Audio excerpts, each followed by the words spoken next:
There are stories that begin with a name, a rank, a number, or a file that tells the world a life mattered and was counted. Then there are stories that begin with nothing at all, with no name, no record, and no one waiting at home. This is one of those stories.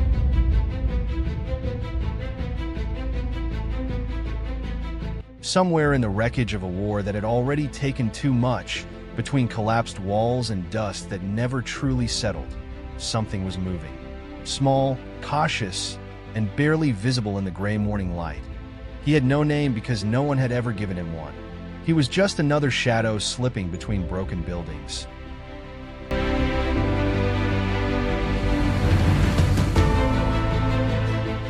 Hungry in a way that had long stopped feeling like hunger, alone in the kind of silence that only abandoned places create.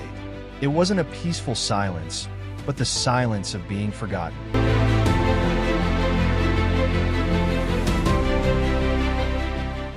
In a war that had displaced thousands of people, a nameless dog didn't seem like a tragedy. He simply existed, surviving the only way living things do when nobody is watching. The soldiers who first noticed him didn't think much of it.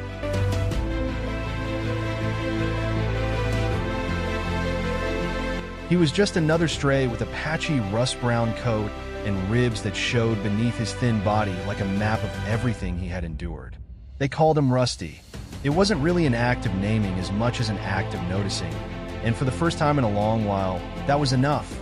None of them knew the name would stay with him, and none of them could have imagined what was about to happen.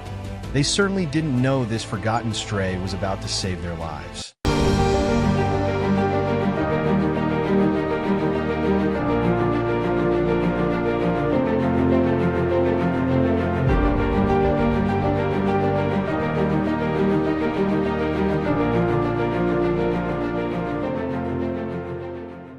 It began on what should have been a routine patrol. In the military, the word routine suggests something familiar, something predictable, but war has never respected routine. Private Sam Whitcomb and 5 other soldiers were moving along a supply route that Tuesday morning with nothing to suggest the day would become unforgettable. They had traveled only about 40 meters when Rusty quietly appeared beside them. Nobody called him over, and nobody encouraged him to follow. He simply fell in a step, as though he had already decided these men mattered.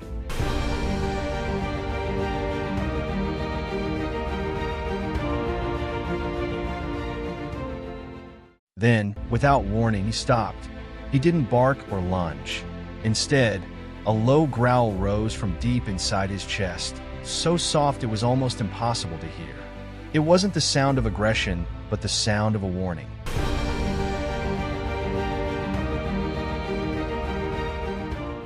Whitcomb immediately raised his fist, and the patrol froze. No one spoke. Rusty wasn't looking at the soldiers. His eyes were fixed on a spot farther ahead, his body leaning forward with complete focus. To everyone else, the road looked perfectly ordinary, but something had caught the dog's attention.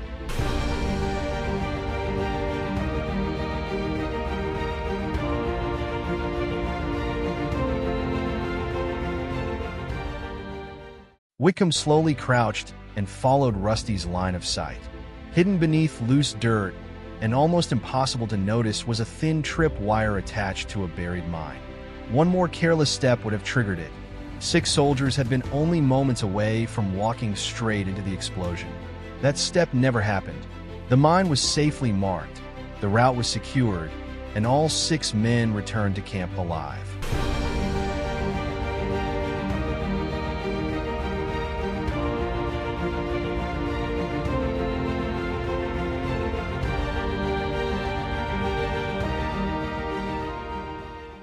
Before long, the story had spread throughout the base.